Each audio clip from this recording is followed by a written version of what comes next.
Bienvenidos a Caminantes Camino. Nos encontramos con J.R.R. Tolkien y el Silmarillion. Abrimos página de Kenta Silmarillion. La historia de los Silmarils. 1. Del principio de los días. Se dice entre los sabios que la primera guerra estalló antes de que Arda estuviera del todo acabada, y antes de que nada creciera o anduviera sobre la tierra.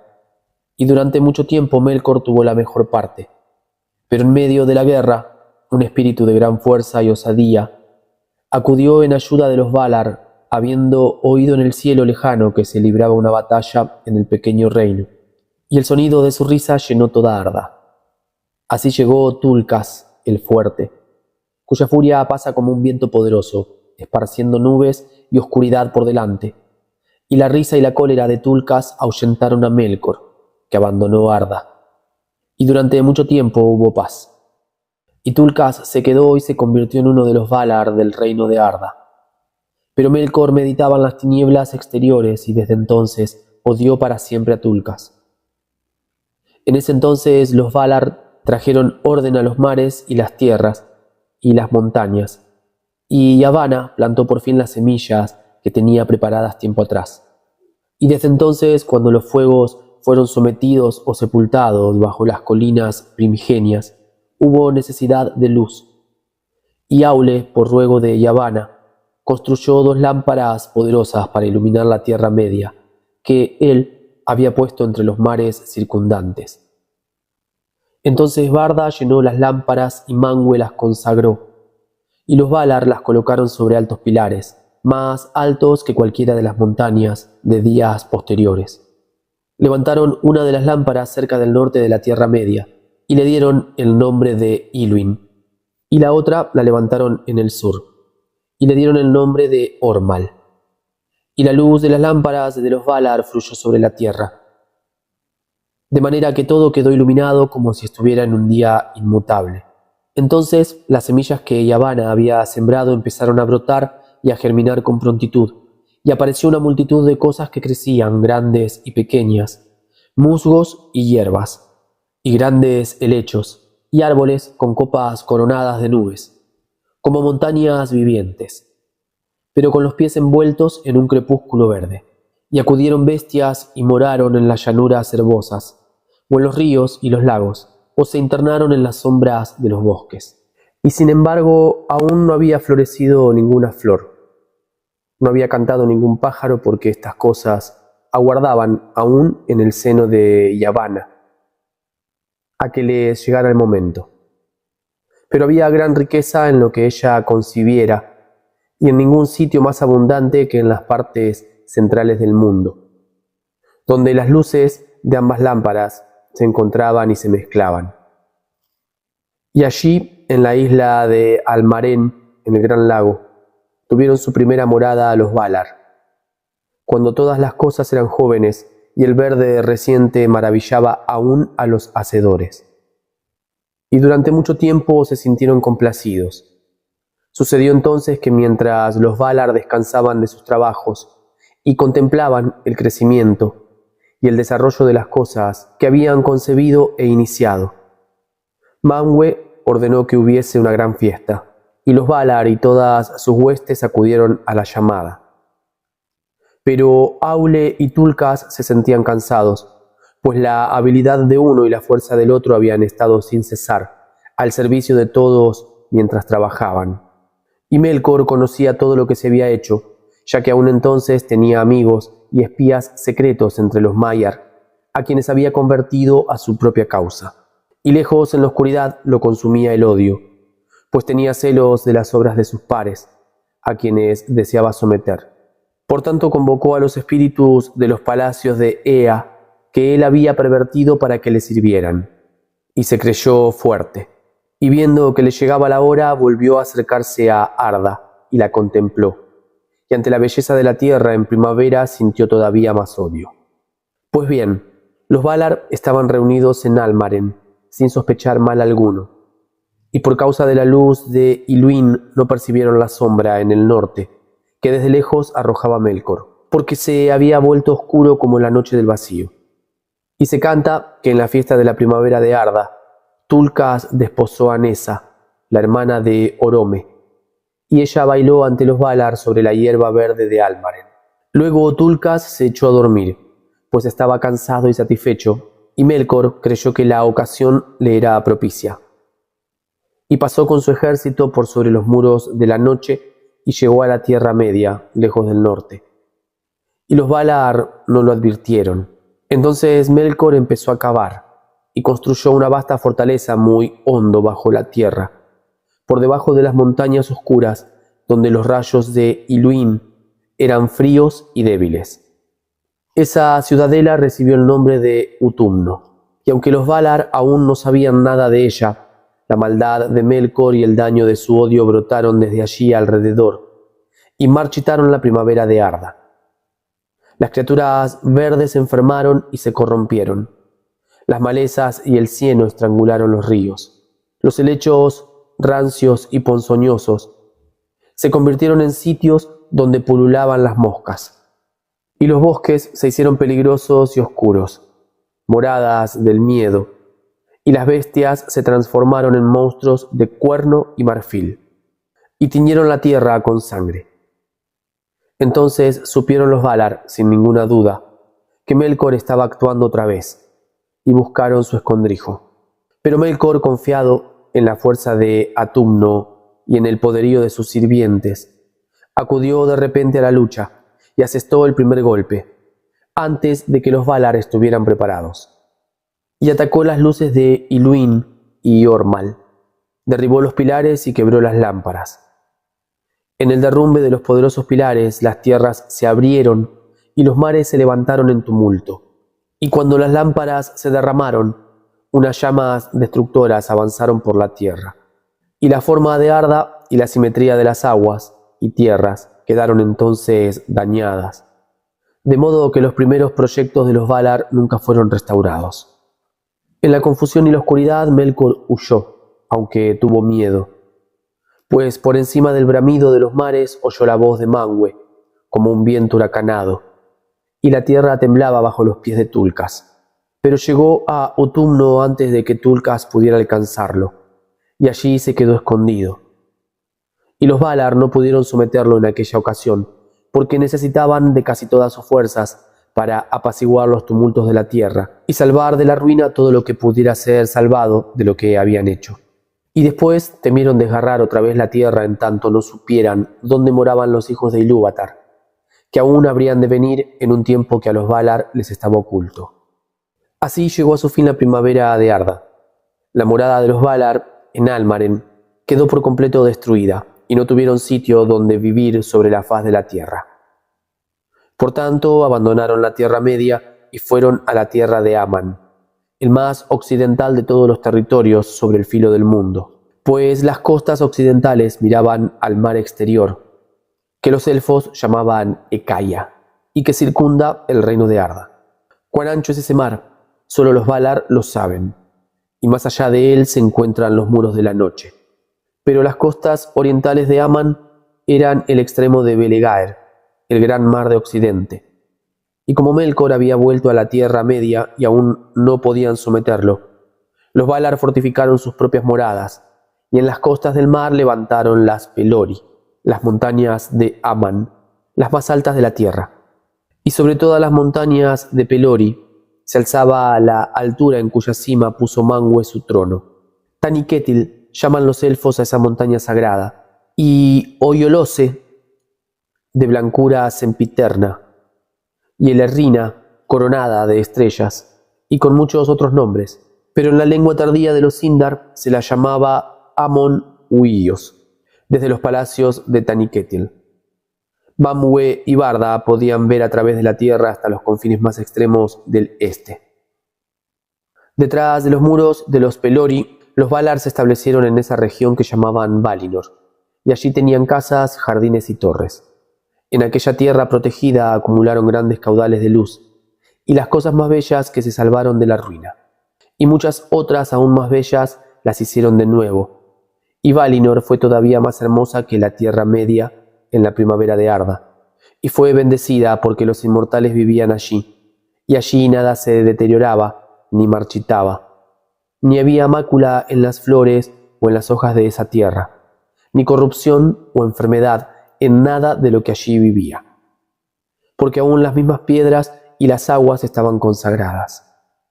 Y cuando Valinor estuvo acabada y establecidas las mansiones de los Valar en medio de la llanura de más allá de los montes, edificaron su ciudad, Valmar, la de muchas campanas. Ante el portal occidental había un montículo verde, ese Lohar, llamado también Corolaire. Y Yavanna lo consagró y se sentó allí largo tiempo sobre la hierba verde, y entonó un canto de poder en el que puso todo lo que pensaba de las cosas que crecen en la tierra. Pero Niena reflexionó en silencio y regó el montículo con lágrimas. En esa ocasión los Valar estaban todos reunidos para escuchar el canto de Yavanna, sentados en los tronos del consejo en el Mahanaxar, en el anillo del juicio, cerca de los portones dorados de Valmar. Y Yavanna Kementari cantó delante de ellos, que la observaban. Y mientras observaban, en el montículo nacieron 2 esbeltos brotes, y el silencio cubría el mundo entero a esa hora, y no se oía ningún otro sonido que la voz de Yavanna. Bajo su canto los brotes crecieron, y se hicieron hermosos y altos, y florecieron. Y de este modo despertaron en el mundo los 2 árboles de Valinor, la más renombrada de todas las creaciones de Yavanna. En torno al destino de estos árboles se entretejen todos los relatos de los días antiguos. Uno de ellos tenía hojas de color verde oscuro que por debajo eran como plata resplandeciente, y de cada una de las innumerables flores caía un rocío continuo de luz plateada, y la tierra de abajo se moteaba con la sombra de las hojas temblorosas. El otro tenía hojas de color verde tierno, como el haya recién brotada, con bordes de oro refulgente. Las flores se mecían en las ramas y racimos de ruegos amarillos, y cada una era como un cuerno encendido que derramaba una lluvia dorada sobre el suelo. Y de los capullos de este árbol brotaba calor y una gran luz. Telperion se llamó el uno en Valinor, y Silpion y Ninkelote, y tuvo muchos otros nombres, pero Laurelin fue el otro, y también Malinalla y Culurien, y le dieron además muchos nombres en los cantos. En 7 horas la gloria de cada árbol alcanzaba su plenitud y menguaba otra vez en nada, y cada cual despertaba una vez más a la vida 1 hora antes de que el otro dejara de brillar. Así en Valinor 2 veces al día había 1 hora dulce de luz más suave, cuando los árboles eran más débiles y los rayos de oro y de plata se mezclaban. Telperion era el mayor de los árboles y el primero en desarrollarse y florecer, y esa primera hora en que resplandecía el fulgor blanco de un amanecer de plata. Los Valar no le incluyeron en el compuesto de las horas, pero le dieron el nombre de hora de apertura, y a partir de ella contaron las edades del reino de Valinor. Por tanto, a la 6ª hora en ese primer día y en todos los días gozosos que siguieron, hasta el oscurecimiento de Valinor, concluía el tiempo de floración de Telperion, y a la hora 12ª dejaba de florecer Laurelin. Y cada día de los Valar en Aman tenía 12 horas, y terminaba con la segunda mezcla de las luces, en la que Laurelin menguaba, pero Telperion crecía. Sin embargo, la luz que los árboles esparcía duraba un tiempo antes de que fuera arrebatada en el aire o se hundiera en la tierra, y Varda atesoraba los rocíos de Telperion y la lluvia que caía de Laurelin en grandes tinas como lagos resplandecientes, que eran para toda la tierra de los Valar como fuentes de agua y de luz. Así empezaron los días de la bendición de Valinor, y así empezó también la cuenta del tiempo. Pero mientras las edades avanzaban hacia la hora señalada por Ilúvatar para la venida de los primeros nacidos, la Tierra Media yacía en una luz crepuscular, bajo las estrellas que Varda había forjado en edades olvidadas cuando trabajaba en Ea. Y en las tinieblas vivía Melkor, y aún andaba con frecuencia por el mundo, en múltiples formas poderosas y aterradoras, y esgrimía el frío y el fuego, desde las cumbres de las montañas a los profundos hornos que están debajo. Y cualquier cosa que fuese cruel o violenta o mortal era en esos días obra de Melkor. Pocas veces venían los Valar por encima de las montañas a la Tierra Media, dejando atrás la belleza y la beatitud de Valinor, pero cuidaban y amaban los territorios de más allá de los Pelori, y en medio del reino bendecido se levantaban las mansiones de Aule, y allí trabajó él largo tiempo. Porque en la hechura de todas las cosas de esa tierra, Aule tuvo parte principal, e hizo allí muchas obras hermosas y esbeltas, tanto abiertamente como en secreto. De él provienen la ciencia y el conocimiento de todas las cosas terrestres, sea la ciencia de los que no hacen, pero intentan comprender lo que es, o la ciencia de los artesanos. El tejedor, el que da forma a la madera y el que trabaja los metales, y también el labrador y el granjero, aunque estos y todos los que tratan con cosas que crecen y dan fruto, se deben también a la esposa de Aule, Yavanna Kementari. Es a Aule a quien se da el nombre de amigo de los Noldor, porque de él aprendieron muchos en días posteriores, y son ellos los más hábiles de entre los elfos. Y a su propio modo, de acuerdo con los dones que Ilúvatar les concedió, añadieron mucho a sus enseñanzas, deleitándose en las lenguas y en los escritos, y en las figuras del bordado, el dibujo y el tallado. Los Noldor fueron también los primeros que consiguieron hacer gemas. Y las más bellas de todas las gemas fueron los Silmarils, que se han perdido. Pero Manwë Súlimo, el más alto y sagrado de los Valar, instalado en los lindes de Aman, no dejaba de pensar en las tierras exteriores, porque el trono de Manwë se levantaba majestuoso sobre el pináculo de Taniquetil, la más alta montaña del mundo, a orillas del mar. Espíritus que tenían forma de halcones y águilas revoloteaban por las estancias del palacio, y los ojos de Manwë podían ver hasta las profundidades del mar y horadar las cavernas ocultas bajo la tierra. De este modo le traían noticias de casi todo cuanto ocurría en Arda. No obstante, había cosas ocultas aún para Manwë y los servidores de Manwë, porque donde Melkor se ensimismaba en negros pensamientos, las sombras eran impenetrables. Manwë no concibe ningún pensamiento que sirva a su propio honor y no tiene celos del poder de Melkor, sino que lo gobierna todo en paz. De entre todos los elfos amaba más a los Vanyar, y de él recibieron la poesía y el canto, pues la poesía es el deleite de Manwë, y el canto con palabras es la música que prefiere. El vestido de Manwë es azul, y azul el fuego de sus ojos, y su cetro es de zafiro, que los Noldor labraron para él, y fue designado para ser el vice-regente de Ilúvatar, rey del mundo de los Valar y los elfos y los hombres, y principal defensa contra el mal de Melkor. Con Manwë moraba Barda, quien en lengua Sindarin es llamada Elbereth, reina de los Valar, hacedora de las estrellas, y con ellos había una vasta hueste de espíritus bienaventurados. Pero Ulmo se encontraba solo y no moraba en Valinor, y ni siquiera iba allí excepto cuando se celebraba un gran consejo. Vivió desde el principio de Arda en el océano exterior y allí vive todavía. Desde allí gobierna el flujo de todas las aguas y las mareas, el curso de los ríos y la renovación de las fuentes, y la destilación de todos los rocíos y lluvias en las tierras que se extienden bajo el cielo. En los sitios profundos concibe una música grande y terrible, y el eco de esa música corre por todas las venas del mundo en dolor y alegría, porque si alegre es la fuente que se alza al sol, el agua nace en pozos de dolor insondable en los cimientos de la tierra. Los Teleri aprendieron mucho de Ulmo y por esta razón su música tiene a la vez tristeza y encantamiento. Junto con él llegó Salmar a Arda, el que hizo los cuernos de Ulmo, aquellos que nadie puede olvidar si los ha oído una vez. También Ose y Ulinen, a los que dio el gobierno de las olas y los movimientos de los mares interiores, y además muchos otros espíritus. Y así fue por el poder de Ulmo que aún bajo las tinieblas de Melkor fluyó la vida por muchas vías secretas y la tierra no murió, y para aquellos que andaban perdidos en esas tinieblas o lejos de la luz de los Valar, estaban siempre abiertos los oídos de Ulmo, y tampoco ha olvidado la Tierra Media, y no ha dejado de pensar en cualquier ruina o cambio que haya sobrevenido desde entonces, y así lo hará hasta el fin de los días. Y en ese tiempo de oscuridad tampoco Yavanna estaba dispuesta a abandonar por completo las tierras exteriores, pues todas las cosas que crecen le son caras, y se lamentaba por las obras que había iniciado en la Tierra Media, y que Melkor había dañado.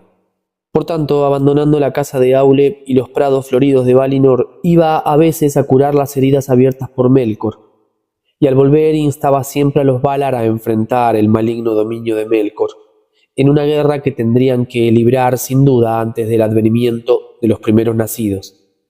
Y Orome, domador de bestias, también cabalgaba de vez en cuando por la oscuridad de los bosques. Llegaba como poderoso cazador con el arco y las hachas, persiguiendo a muerte a los monstruos y criaturas salvajes del reino de Melkor, y su caballo blanco, Nahar, brillaba como plata en las sombras. Entonces la tierra adormecida temblaba con el repiqueteo de los cascos dorados, y en el crepúsculo matinal del mundo Orome hacía sonar el gran cuerno, el Valaroma, sobre los llanos de Arda. Las montañas le respondían con ecos prolongados, y las sombras del mal huían, y el mismo Melkor se encogía en Utumno anticipando la cólera por venir.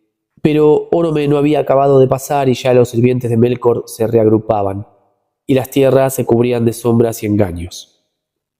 Ahora bien, todo se ha dicho de cómo fueron la tierra y sus gobernantes en el comienzo de los días, antes de que el mundo apareciese como los hijos de Ilúvatar lo conocieron, porque los elfos y los hombres son hijos de Ilúvatar, y como no habían entendido enteramente ese tema, porque los hijos entraron en la música, ninguno de los Ainur se atrevió a agregarle nada. Por esa razón, los Valar son los mayores y los cabecillas de ese linaje antes que sus amos. Y si en el trato con los elfos y los hombres, los Ainur han intentado forzarlos en alguna ocasión, cuando ellos no tenían guía, rara vez se ha resuelto nada bueno, por buena que fuera la intención. En verdad, los Ainur tuvieron trato sobre todo con los elfos, porque Ilúvatar los hizo más semejantes en naturaleza a los Ainur, aunque menores en fuerza y estatura, mientras que a los hombres les dio extraños dones, pues se dice que después de la partida de los Valar hubo silencio, y durante toda una edad Ilúvatar estuvo solo pensando. Luego habló y dijo: «He aquí que amo a la tierra, que será la mansión de los Kendi y los Atani. Pero los Kendi serán los más hermosos de todas las criaturas terrenas, y tendrán y concebirán y producirán más belleza que todos mis hijos, y de ellos será la mayor buenaventura en este mundo. Pero a los Atani les daré un nuevo don». Por tanto, quiso que los corazones de los hombres buscaran siempre más allá, y no encontraran reposo en el mundo, pero tendrían en cambio el poder de modelar sus propias vidas, entre las fuerzas y los azares mundanos, más allá de la música de los Ainur, que es como el destino para toda otra criatura. Y por obra de los hombres todo habría de completarse, en forma y acto, hasta en lo último y lo más pequeño. Pero Ilúvatar sabía que los hombres, arrojados al torbellino de los poderes del mundo, se extraviarían a menudo y no utilizarían sus dones en armonía, y dijo: «También ellos sabrán, llegado el momento, que todo cuanto hagan contribuirá al fin solo a la gloria de mi obra». Creen los elfos, sin embargo, que los hombres son a menudo motivo de dolor para Manwë, que conoce mejor que otros la mente de Ilúvatar, pues les parece a los elfos que los hombres se asemejan a Melkor más que a ningún otro Ainu, aunque él los ha temido y los ha odiado siempre, aun a aquellos que le servían. Uno y el mismo es este don de la libertad concedido a los hijos de los hombres, que solo estén vivos en el mundo un breve lapso y que no estén atados a él, y que partan pronto a donde los elfos no lo saben, mientras que los elfos permanecerán en el mundo hasta el fin de los días, y su amor por la tierra y por todo es así más singular y profundo, y más desconsolado a medida que los años se alargan, porque los elfos no mueren hasta que no muere el mundo, a no ser que los maten o los consuma la pena, y a estas dos muertes aparentes están sometidos. Tampoco la edad les quita fuerzas, a no ser que uno se canse de 10.000 centurias, y al morir se reúnen en las estancias de mandos en Valinor, de donde pueden retornar llegado el momento. Pero los hijos de los hombres mueren en verdad, y abandonan el mundo, por lo que se les llama a los huéspedes o los forasteros. La muerte es su destino, el don de Ilúvatar, que hasta los mismos poderes envidiarán con el paso del tiempo. Pero Melkor ha arrojado sus sombras sobre ella y la ha confundido con las tinieblas y ha hecho brotar el mal del bien y el miedo de la esperanza. No obstante, ya desde hace mucho los Valar declararon a los elfos que los hombres se unirán a la segunda música de los Ainur, mientras que Ilúvatar no ha revelado qué les reserva a los elfos después de que el mundo acabe, y Melkor no lo ha descubierto. Final de esta lectura. Nos damos cita para encontrarnos a leer el 2 de este capítulo, de Aule y Yavanna.